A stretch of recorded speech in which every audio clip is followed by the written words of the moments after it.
to weigh in, and I'm sure you're all aching a wee bit after last night and all the wonderful dancing that we had. So welcome everyone to the last day.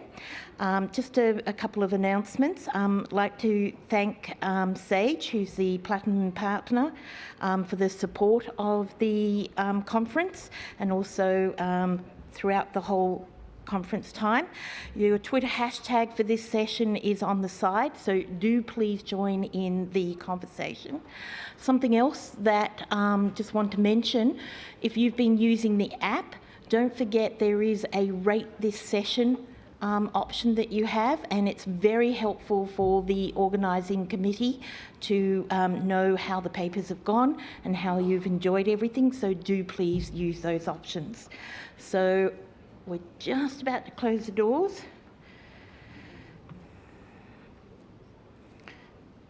So the keynote this morning is Jane King, who joined the Taxation Office in 2007 as the Deputy Commissioner, Customer Service and Solution, where she managed the contact centre network, which has around 1,500 seats across 8 sites, and oversaw the customer service strategy for the ATO.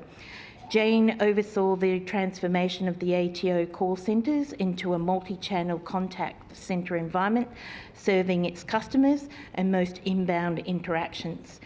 In mid-2014, Jane was tasked with leading the ATO budget response program, as well as being the project sponsor for a number of enabling reviews.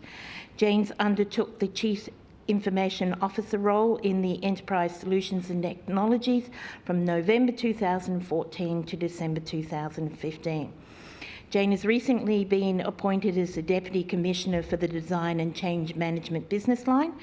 And prior to joining the ATO, Jane actually worked in the customer service for over 20 years with Telstra, the British City Council and the Queensland Government. So we'll welcome Jane on board, and afterwards you can talk about tax tour. I've already done it and told her what fun I had last year. So we'll welcome Jane.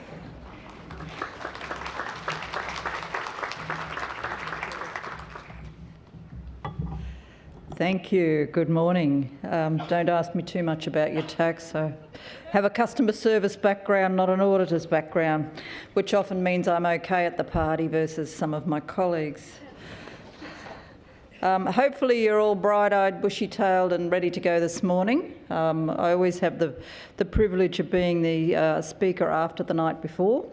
I'm sure they think tax is such a nice, lively topic that people can have a little nod off for the first hour of the conference. What I would like to do is just test if all the brain cells are still working. So we're all good with that. I need you to be in whole brain mode so that you can absorb this. So if you could turn to a partner, I need you to be in pairs. If you've got a problem, you may need to move.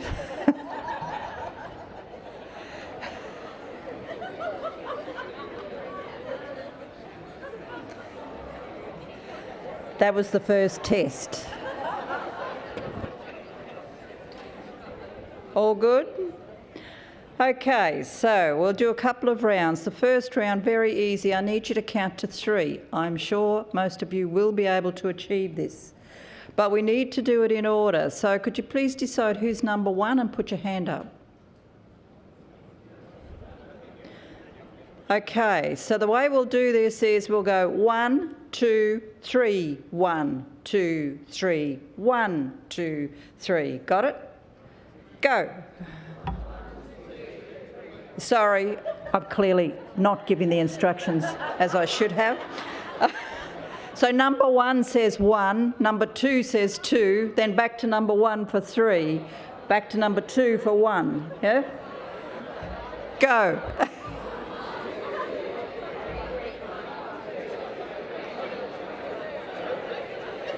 Very good. Okay, I'm sure that was easy. Got it starting to churn. Now we have to lift the bar a little bit. So this time, number 1 says 1, number 2 claps. Number 3 says 3.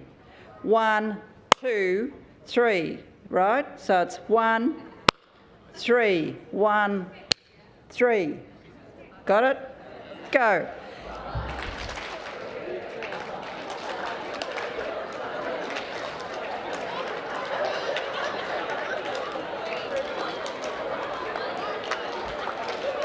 Okay, thank you.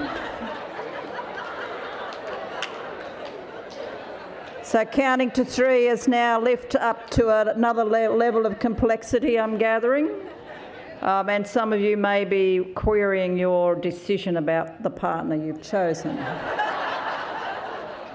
But that's okay. So the third phase goes 1, yoo-hoo, 1, yoo-hoo. Ready, go.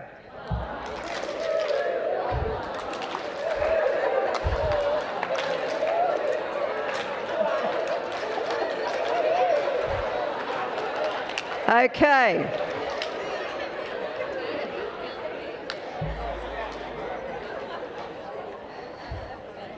So theoretically, you now have about 45 minutes of whole brain thinking. Just a quick survey. How hard did you find the varying levels? So which one was the hardest level? Could you put your hand up if you found the first round the hardest? Okay. Put your hand up if you found the second round the hardest. Yep. The third round. Okay, interesting. Probably marginally the second round, and that is usually the outcome, because that's the point at which you're not just shifting the pattern, you're breaking the pattern. And so it's not comfortable, and the brain doesn't operate that well when you start making a change that breaks the pattern.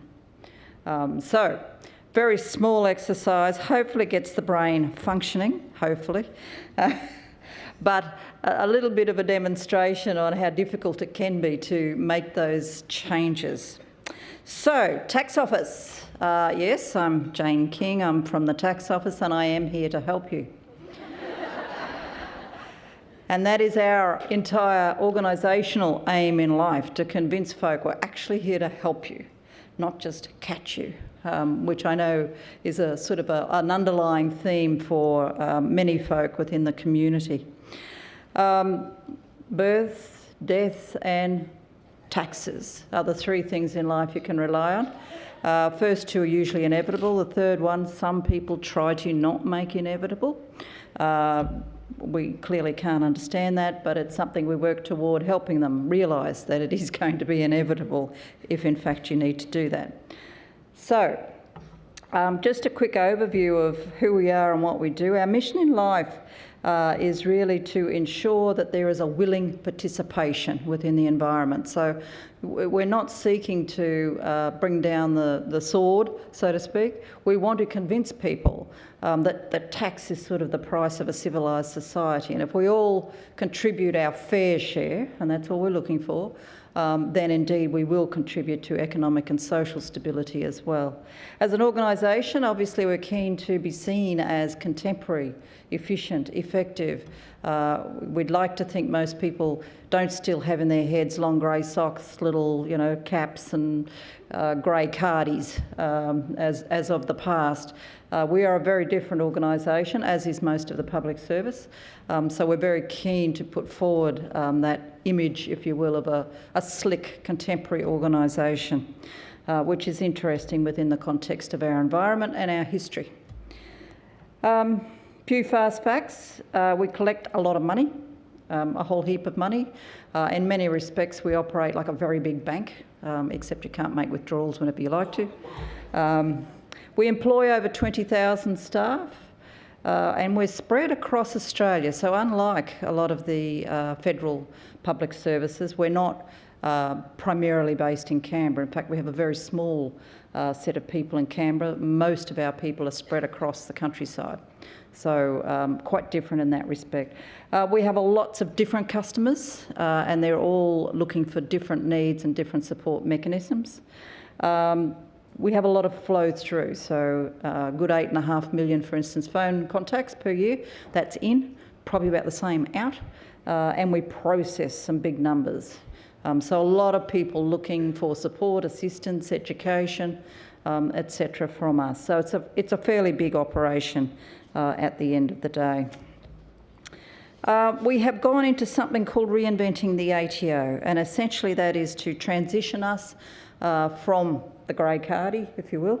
Not that we've been there for quite a while, but looking to become that contemporary organisation so that your experience with us is as good as you would get anywhere from any commercial organisation. So we don't want to benchmark against other agencies per se. We want to benchmark against the rest of the world, large commercial businesses, and be able to hold our own in terms of the way in which we interact with people. Why are we doing this?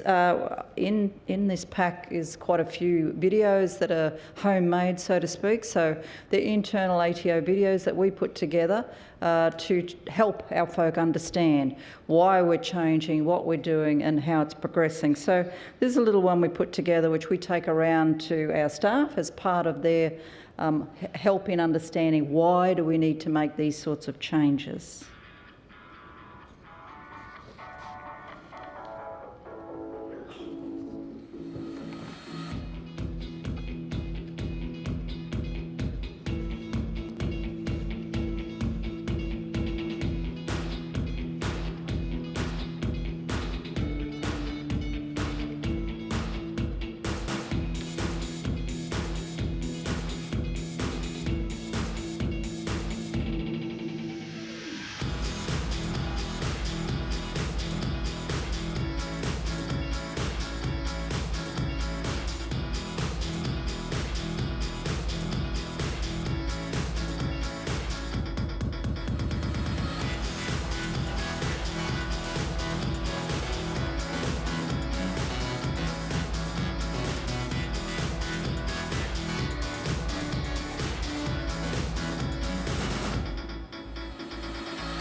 So, moving at a great pace, I think one of the quotes is the average attention span is 0.05 of a second.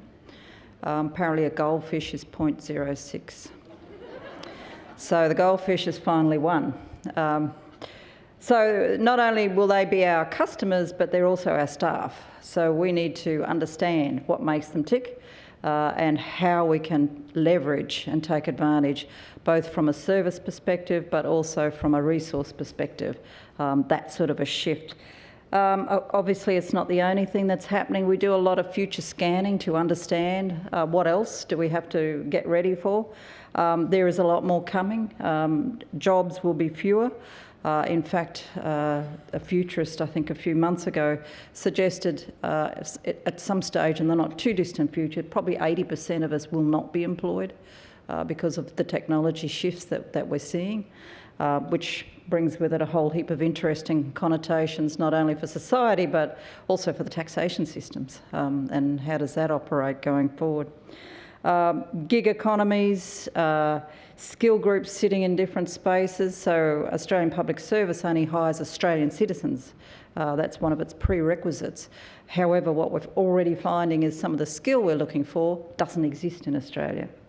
So we're going to have to rethink a whole range of different areas and enabling policies, not just tax policies, as to how we intend to operate going forward. Things like technology giants starting to hop into the fintech area. For us, of course, things like blockchain bring some very interesting possibilities and also challenges going forward, as do the fintech. Shared economies, obviously. Uber, goodness me, how exciting has that been from a policy perspective?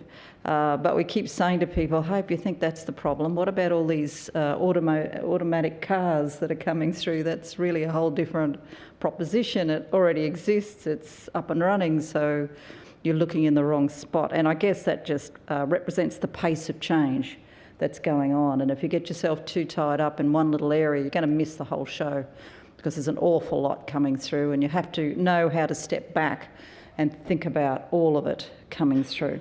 So, with all that in mind, we decided to put together this reinvention program.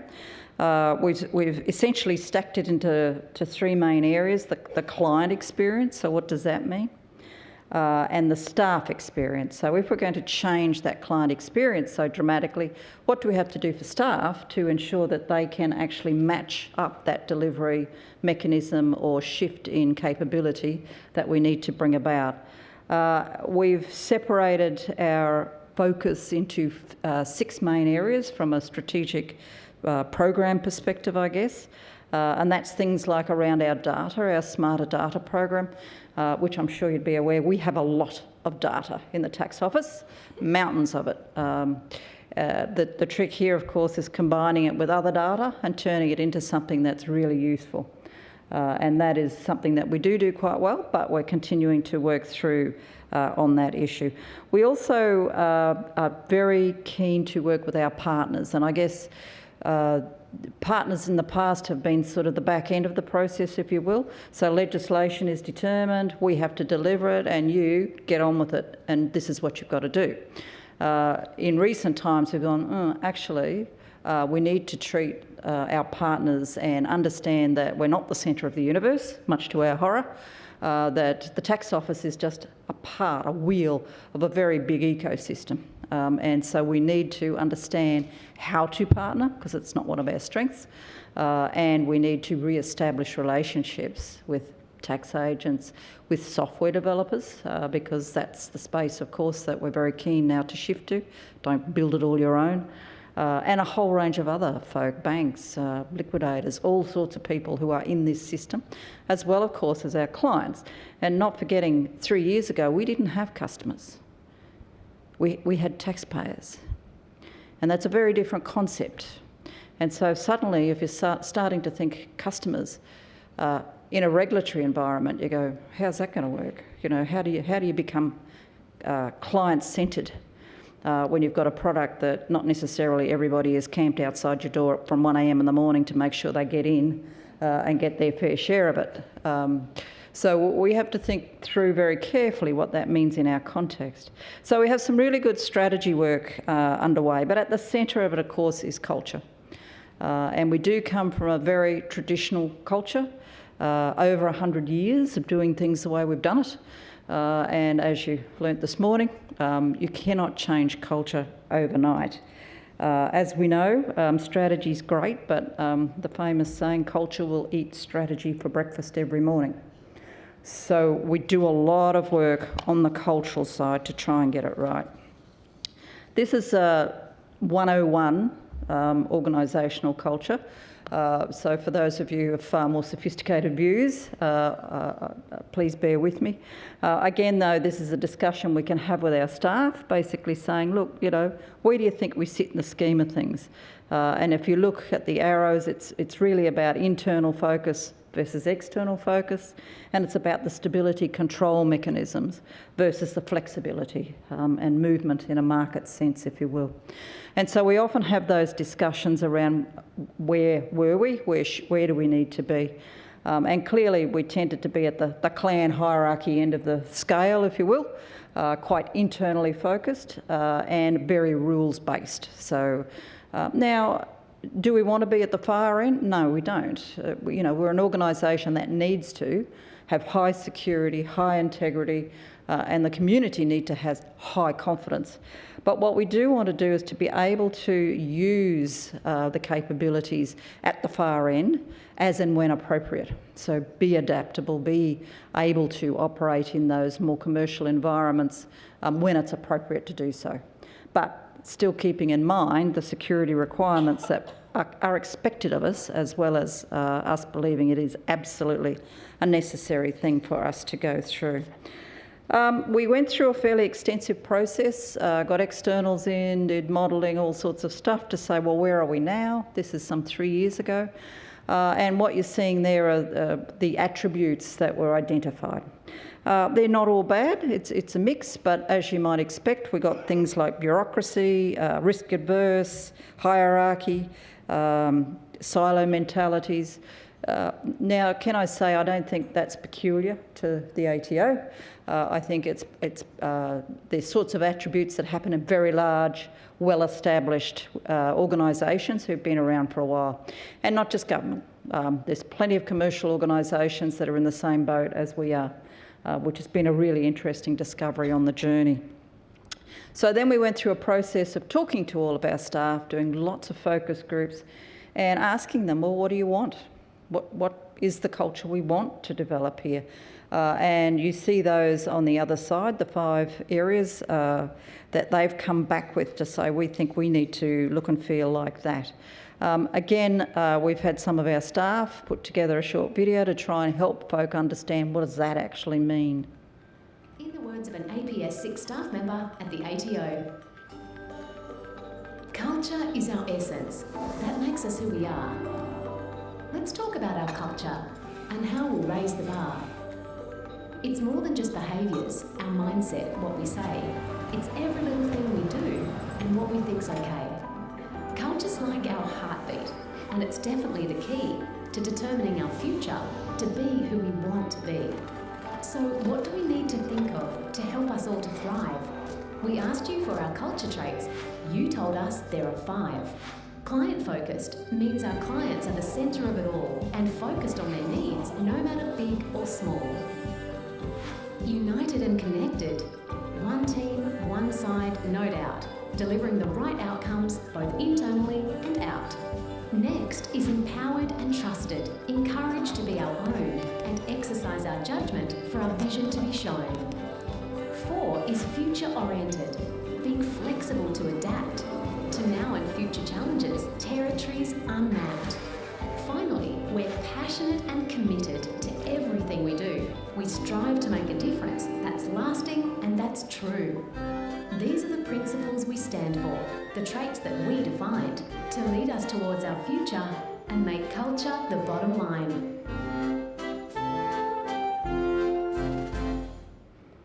I always worry about the poor little guy doing the back and forth who's, seems to be doing all the work while the other one's in the chair. Anyway, it works from a broader staff understanding perspective. It was a good starting point. And hopefully you'll note, I guess the videos are trying to take on that more modern contemporary look as well, not the traditional staff sort of video that you might have put together a few years earlier. So that's become a real trait and has brought out the competitive spirit, if you will, across the organisation. So the cultural traits are probably fairly straightforward. As I said, client focus, though, is a pretty interesting one for a regulatory organisation.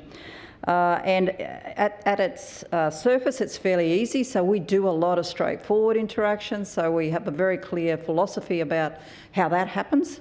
And it's a bank experience type of thing. So you can do it very easily online. You can see everything. You can do what you need to do. But at the upper end, where we might, for instance, have to start running an intervention, what does that mean? And so we have concluded that really what that means is, even though, so obviously we're about prevention rather than detection, so we'll do everything we can to support something up front. And if we can see you starting to skid off the rails a bit, we'll try and do something then and there, not wait till after you're off the rails, so to speak. But if we have to run that intervention, then it is still client-centred. So what that means is we still take your personal circumstances into consideration. We work with you through the process. We show respect. We try to make sure it's as fair as it possibly can be. And we'll go to great efforts to prove fairness, if you will. And it's with an objective at the end of the process that you come out of it understanding what happened and why, and that your mindset is repositioned to be one of voluntary compliance. Now, if we don't do it that way, we know, and we've seen, particularly overseas, if it's a really, really bad experience, the customer usually spends the next 10 years trying to claw back every cent that you grabbed off them inappropriately. So that's not the outcome we're looking for. We want trust in the system. So that's sort of our take on how we can be client-centred as well. United and connected, obviously a whole of client view. Empowered, trusted, that's that trying to move from a rules base to principle base, intent base, understanding what the intent is of what we're trying to do. And we're now shifting some of the legislation to principle-based rather than step-by-step legislation as you might traditionally see. And that's a really big shift. So staff told us they wanted that, so we started doing that and they went, oh, hang on, where's the rules? So it's really hard stuff, this shift to a whole different way of operating. And of course, we had taken away their ability to use common sense and to think it through for themselves. So we had to do a lot of work to sort of bring their brain at the bucket at the door back into the workplace so that they could now allowed to apply it, sort of thing. So it's a really big shift, and it's still shifting, but it has shifted markedly over the last few years. As always, though, these things are really hard. You can get stuck in thinking that this is the way forward, and you cannot see a way to do it in any other style. And this is, again, a nice video we use to make that point.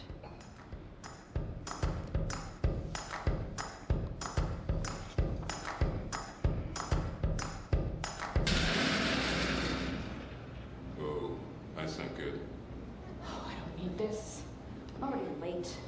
Somebody will come. Anybody out there? Do you have a phone? No. Sorry. Somebody! Hello? There are two people stuck on an escalator and we need help. Now, would somebody please do something?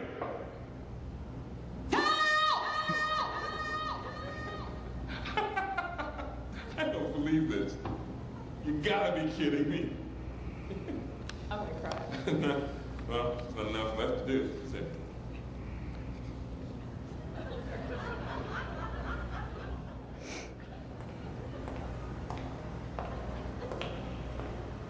Hello?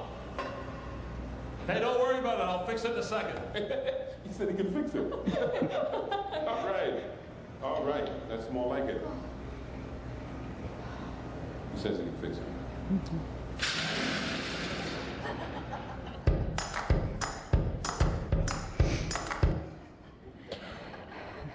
Perhaps a little too direct, but I think it does make the point. It is really hard. We know change starts from the top. If you haven't got the top on side, it's just not going to happen. So we have started at the top. We've looked at our leadership group and we've split it into two separate strategies. One is around reshaping today's leadership, if you will, and one is around developing tomorrow's leadership, so bringing the bench strength through. And in today's leadership, we've done things like reducing hierarchy, taking out levels. We've actually stripped out a whole range of managers who were in our environment, who were happy, who had reached a point of deciding the change was probably not for them. And so they've made a decision to move on, which is a good outcome. and that allowed us to refresh at a whole variety of levels throughout the organisation.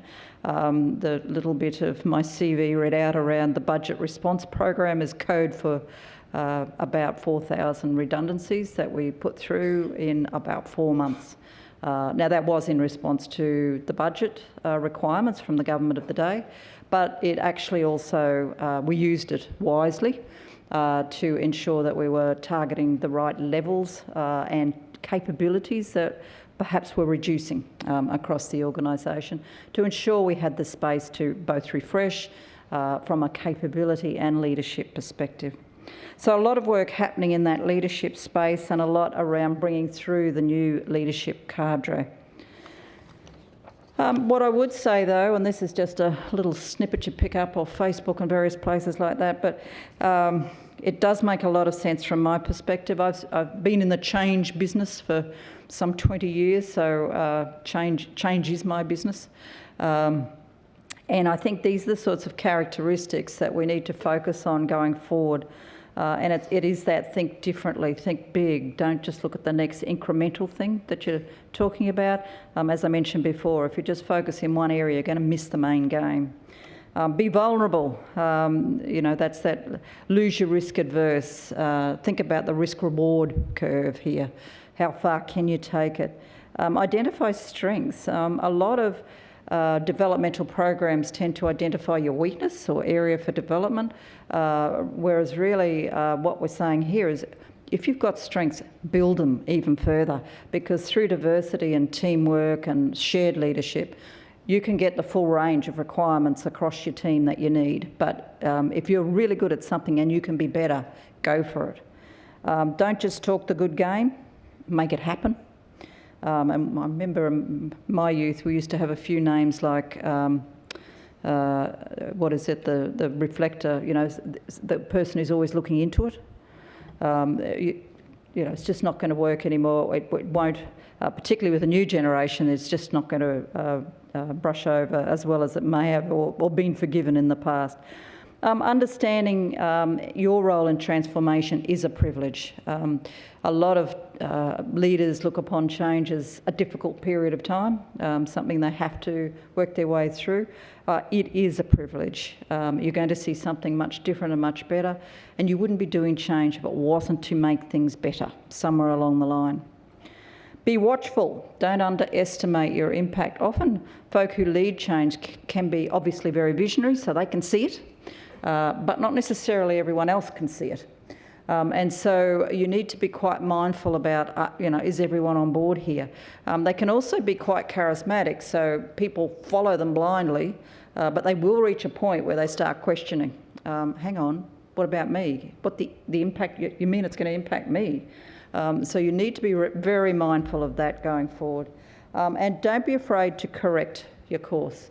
So there's a fine line here between being told you're wrong and giving up, but also listening and hearing and understanding that you may not have all the answers. So ensuring that you have that flexibility of thinking and you've got that really good team around you that's going to correct you, if you will, and not afraid to let you know what's happening there. A framework, really what we work on is this what's modelled. So getting our leadership right, what's expected, so being very clear about the way we do things around here, what behaviour is acceptable, what's not acceptable. Now that's still an area that we're working through, most definitely, but we're making it quite clear that that's the direction we are going in.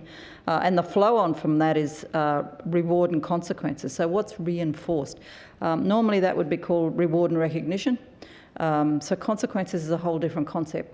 But it's something our staff told us, that we're sick to death of the person beside us doing nothing, getting exactly the same outcomes as I do. How does that work? Staff are on board with this. Obviously, if it happens to them, that's a different question, but they do understand and they do actually respect that sort of philosophy going forward. What's habitual? Practices and processes. As usual, if you get 6 people in a room and ask them how this should happen, you'll get 6 answers. So we're trying to at least make sure that we're standardising the same way of doing things for the same outcome so that clients can get a consistent experience at the end of the day. What enables it? So where are we? Our location strategies, our tools, our technology, our mobility, how we support our staff as well as how we support our customers. And of course, who's on board? So this is where we're quite clear about, we understand there's the early adopters, your middle groups, and there are some folk who may not make it. And that's okay. So we're very careful to ensure that we're very respectful for those folk who make a decision that this isn't for them, this isn't the future they saw. And that's okay. We will help and assist them in a redeployment type of context. So it's an interesting journey to try and transform. In a nutshell, what is the transformation? Well, what we're trying to do essentially is to have a very low touch, no touch, at the end of the scale where people can do their business fairly easily. It's not that complex. We accept that the best service from the tax office is no need for service at all. If you never ever heard from the tax office again, you would be happy people. Would that be right? Yeah. So what we're trying to do is to make that really, really easy, eventually perhaps in natural systems. So that's where we want to end up, that whatever happens from a tax system happens in the background, in payroll systems, you know, in your bank accounts, doing quid pro quos on ins and outs, but you don't have to actually interact with us necessarily. It's all happening in the background. So we're doing a lot of work in that space. Did anyone get to use MyTax this year? Yeah, I'm hoping it was a fairly good experience for you. Yeah. It's an interesting example of the shift. So the pre-fill, so when you go into MyTax, it pre-fills with all the data we know about you. Now, a few years ago, we kept that to ourselves because that was part of our catch you thinking. So you gave it your best shot and gathered stuff out of your shoebox and out of every other place you could think of that might still have a docket in it, and filled it in. And then when it came in, we pulled out the real data and went, aha, you've missed that bit. And then philosophy started to shift and go, oh, why don't we actually give it to you? And then you don't have to chase it up if you don't want to. If you do want to, absolutely go for it. And if you want to change some of it, that's okay, but just let us know why, you know. So that was a really big shift. It's now real time, it's quite digital, it's quite tailored. So you tick a box, it'll shift you onto the page you need next, not the 10 pages that are irrelevant to you. So it is a digital interaction rather than an online form, if I can put it that way. Our best outcome this year gone is 3.5 minutes to lodge your tax. If we think back 10 years ago, we've got to be talking hours and hours and hours, and that's at the simple end. At the high touch end, we're talking about complex affairs, and in that case, we're talking about doing sort of pre-assessment on your compliance obligations, i.e. if you're thinking about doing something really interesting in a commercial sense but you're not sure, come and talk to us before you do it, not after. And then we can tell you, yep, that looks pretty good, a bit worried about that, let's tweak here and here, and then we're good to go. So we're trying to get in ahead of the game. We want to support and help rather than catch people out. Now, clearly if you're off the cliff, then you will get our full attention, and you will feel the legislative instruments to their full as well. But that's very much around you have decided not to comply. And there's a fair build-up before you reach that sort of a stage. But there will always be some who, for whatever reason, do the lemming thing and jump off the cliff. So we clearly have ways of dealing with that as well.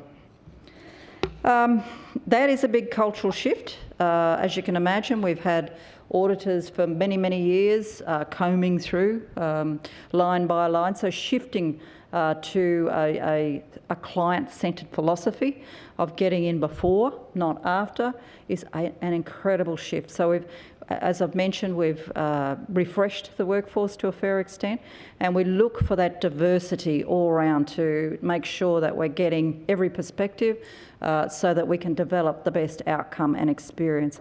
Again, this is a little staff video around the diversity issue. It comes out of something called Culture Fest.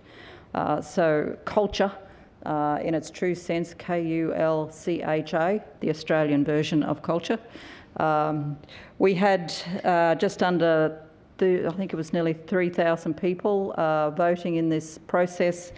We had about 50 entries, and we had 3 winning ones, and this is one around the cultural issues.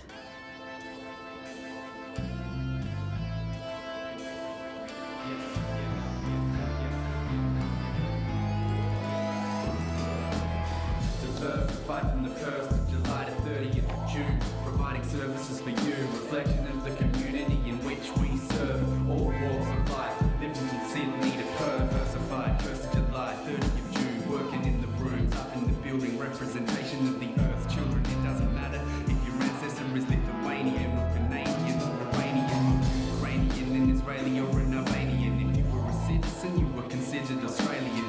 So you're eligible to work in the taxation of the superannuation of this amazing nation. Descendants of Caucasians and Asians work in accordance with legislation, calculating the interest on overpayments. Later to flow to your bank statements, and we know innovation is the only way that we go to places. Lesbians, gays and Malaysians, flexible work arrangements, engage in the daily communications, tackling tax evasion while these women and men at mature ages gain pay for liaison with tax agents. Stagnation or innovation to think forward, talk to Chris Jordan, who'll tell you which is important on the list of endorsements and multicultural mixes of chords and chords and chords. This is an intimate synthesis, people from big distances, in many instances serving individuals and businesses, the witnesses of coexistence with any religiousness, because this is just a place for a celebration of differences. Brazilians and Dominicans, Bolivians and Indians, assisting with taxation for millions of civilians, Indigenous people and Africans. Interview the applicants for positions in management, Taiwanese giving advice to retirees, people with disability and the mathematic agility. Groups of Swedes, through the Jews and the Sudanese. It's the who's who you've seen in front of computer screens. Diversified from the 1st of July to 30th of June, providing services for you, reflection of the community in which we serve. All walks of life, living from Sydney to Perth.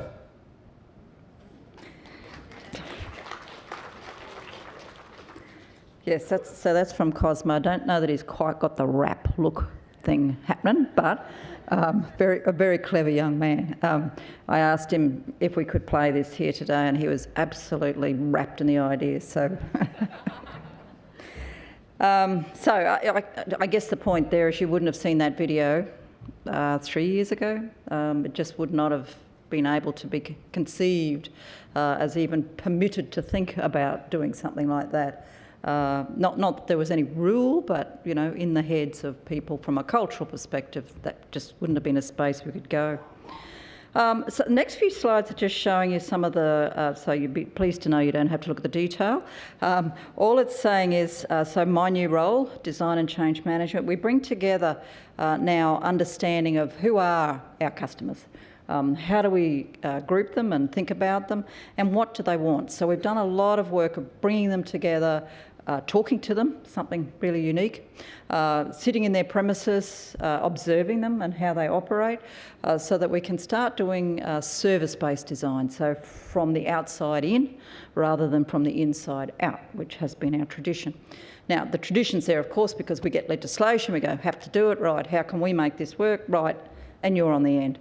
Now we take it the other way and bring it from the customer in to understand how you operate. And of course, we spend a lot of time influencing legislation to the extent that we can, obviously. So we've done one of these for each of our groups, understanding what they're telling us they want, so that we can start putting that together as programs of work going forward. We then publish something called Every Year Counts for each of those groups. So on the website, you'll find something called Every Year Counts for individuals, small business, whatever the case may be. And it's just our way of committing that here are the different experiences you're going to be able to have this year. So it's a commitment to the community. This is just saying so far, these are all the groups that we have workshop with, sat in their premises, understand their workflows, and have agreed what are the things you want as a priority from the tax and super systems. We're still working our way through that, and it's been a really interesting process.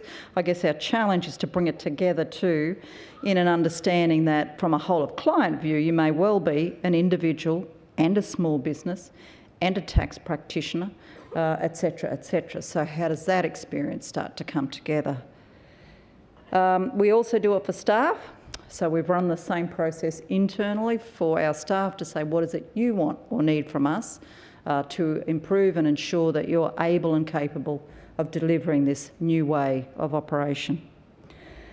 We also have a people impact capability. So change is often done academically, methodically, process-driven, sits within a project management set of standards or frameworks, MSP, etc., you know, all those sorts of standards, which is very important. You need to make sure that you've got all the things happening that should be happening. But this is about coming from the people perspective and saying, what is the people impact that we're looking at here before we start worrying about the processes and systems and information and all of those sorts of things. And we can look at it in different ways. This is just one way. So this is the way in which you interact with the system. And what we start to do is overlay the program of work. So what are we intending to do? What are we thinking about doing? Where does it hit and how big's the change?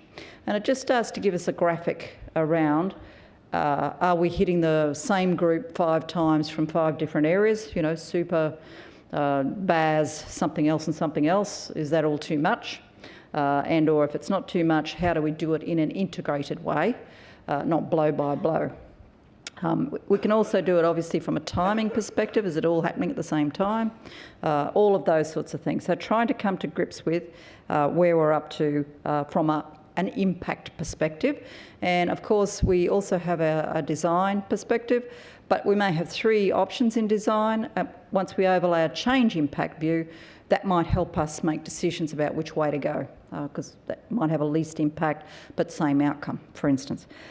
We do it for staff and we do it for each of our segments as well. So small business segment, in that case, these are just drafts at this point, understanding what could be, but it starts to give us that view. We also re-looked at our business model, and I think the last run at that was about 2003, so we dusted it off and had a relook. As I said before, we got 20 people into a room and said, describe the business model, 20 versions, as you might expect. What I would say to you, if you're about to start a transformational journey, go and find your business model, because you may find you can't find it. That's step 1.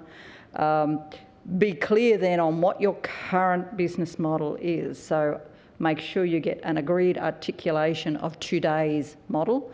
What this one does then is start setting the flags. So after much discussion, we came up with the filters around client-centred, insight-driven, agility, working together, integrated, and the guidance, a guided assurance. And then under that, we describe what does that mean? What does that actually mean? And how you might use that then is when you're thinking about your next improvement, your design, the change you want in your organisational unit, investment decisions, all sorts of things. This becomes guidance. It's sort of like, surf lifesaving, swim between the flags and you're okay. These are the flags and they describe the flags. If you're starting to move outside of the flags, elevate it to the right governance place to have the discussion. It doesn't say it's wrong, but it's saying this is a shift. And we all need to be on board with that shift. And we don't want to find ourselves somewhere where we're questioning 6 months later, how did we get here? There's so much happening and the speed of change is so great. You have to have some way to try and corral, if you will, without stopping. So this doesn't take away management ability and discretion. It just gives guidance to the way forward. And we think that's an important goalpost, and we're finding that it's being used more and more. So I certainly would recommend that you think about that going forward. Whilst we're doing all of this, have we achieved anything? Yes, always good to see. Voice authentication, that is a leading edge for us. So voice authentication is not voice recognition, it's voice print. So we have 2.5 million voice prints in our databases. So when you come in, instead of getting 20 questions, and can I say we have, the occasion of tradies having to rummage through the glove box, find their checkbook, because they have to quote an account number or yada yada. It can be quite a horrendous business to authenticate yourself, to prove you are who you are, because of course we're very stringent on it because we need to make sure you are who you are before we start talking to you. This has reduced our authentication process down to 20 seconds. It's in Australia, my voice is my password, through. And we can start talking to you about your business. Voice authentication is not widely used capability yet, but customers love it. It's all voluntary, so they've volunteered to do that.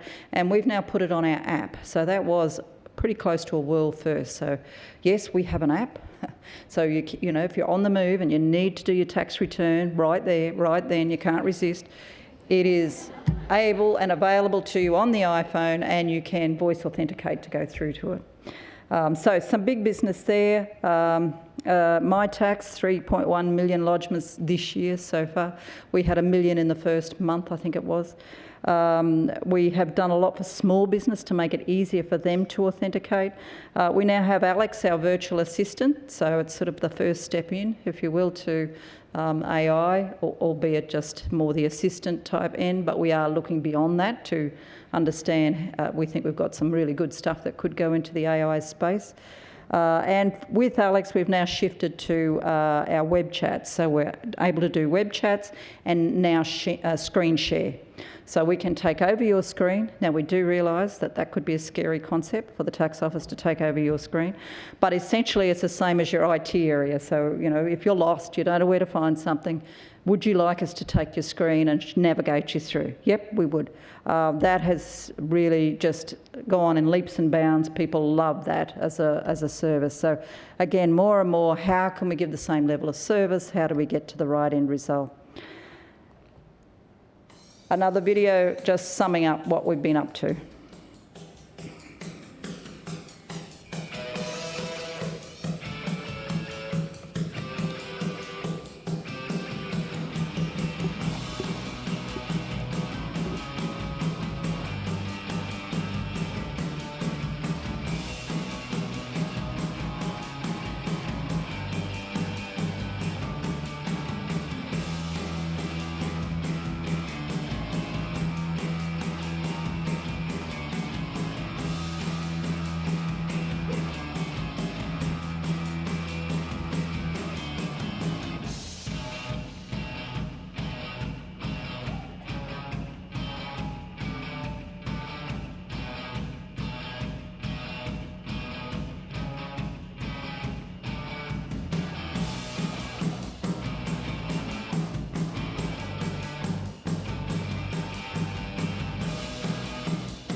So again, this is an internal video, so some of the naming conventions might confuse you, but it pop up in shopping centres.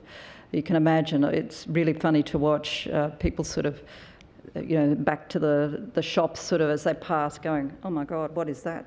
and you can see them going back, and then they come round and come up the other side, and then they get closer and sort of come on in eventually. But a pop-up centre for a tax office clearly is a different concept for a lot of people. But they seem to be doing really well, and we do a lot of the show me how stuff in there, you know, so this is how you get online, this is how you can do it really easily.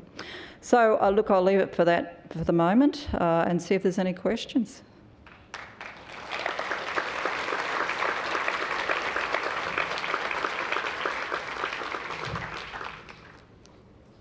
Are there any questions? Wait for the microphone. I don't need it.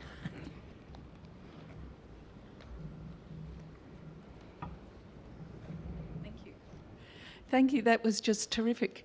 I was just wondering if you had some insights for us about some of the tools that you use to measure staff alignment with the vision as it changes, and how you are able to iteratively then assess new programs, to new ways to keep deliver it going. communication.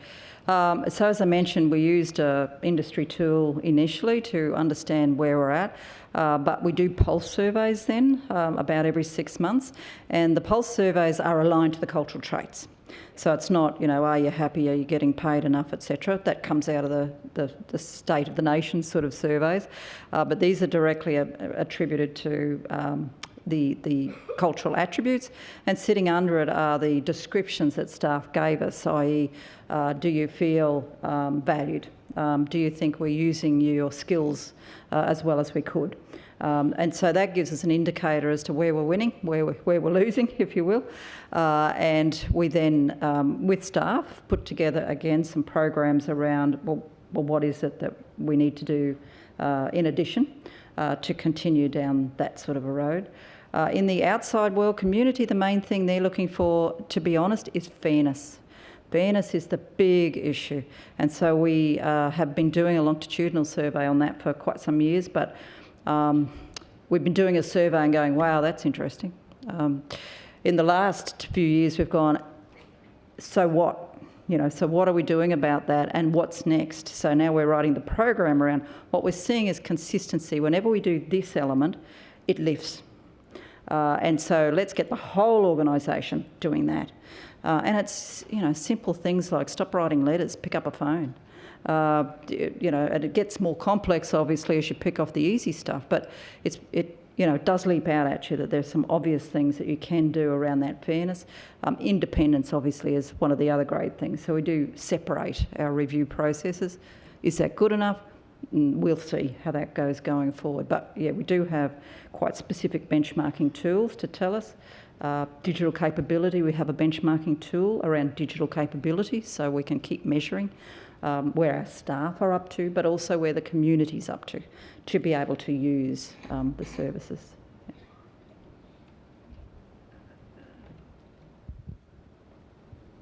Thanks, Jane. That was great. 2 quick questions. Well, actually, one comment first.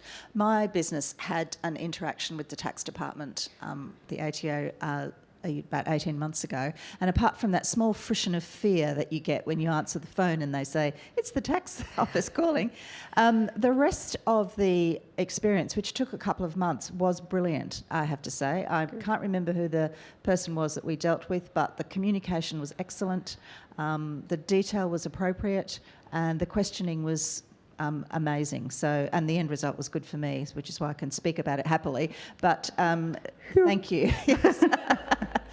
So something's working. But the question I had for you was that in your position, I'm imagining that you're probably managing up as well as down. How does that work for you?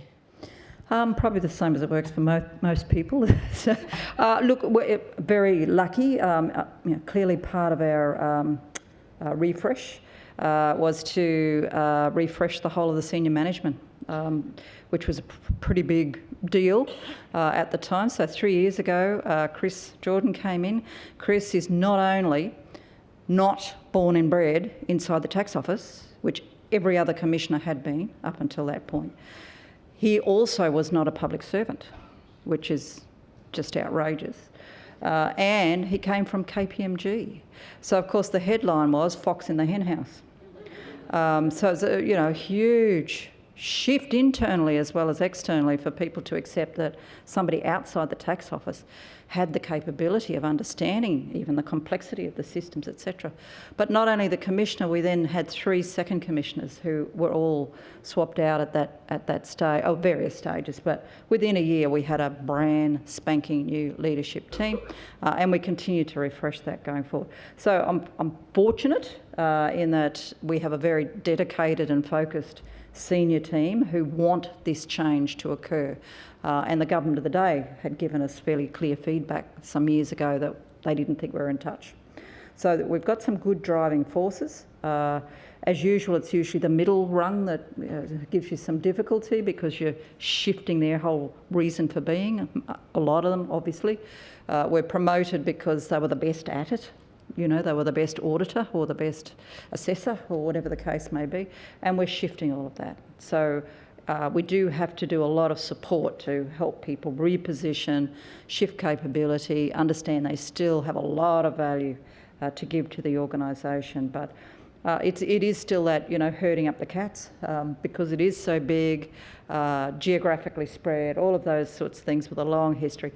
People don't, it's not recalcitrant, they just keep on keeping on doing what they've always done. So trying to get that habit broken and shifted, finding the choke points so they get to here and have to stop and have to come back and think more about that. So we put some mechanisms in to try and do that in a nice way.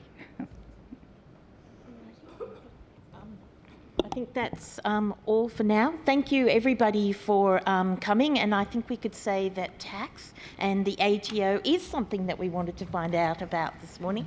So let's thank them.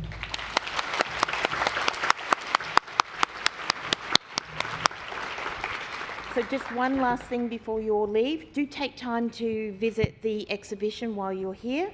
And now please join us for morning tea, which is served in the exhibition halls, which is sponsored by Charles Sturt University. And the next conference sessions will commence at 10:30. Thank you.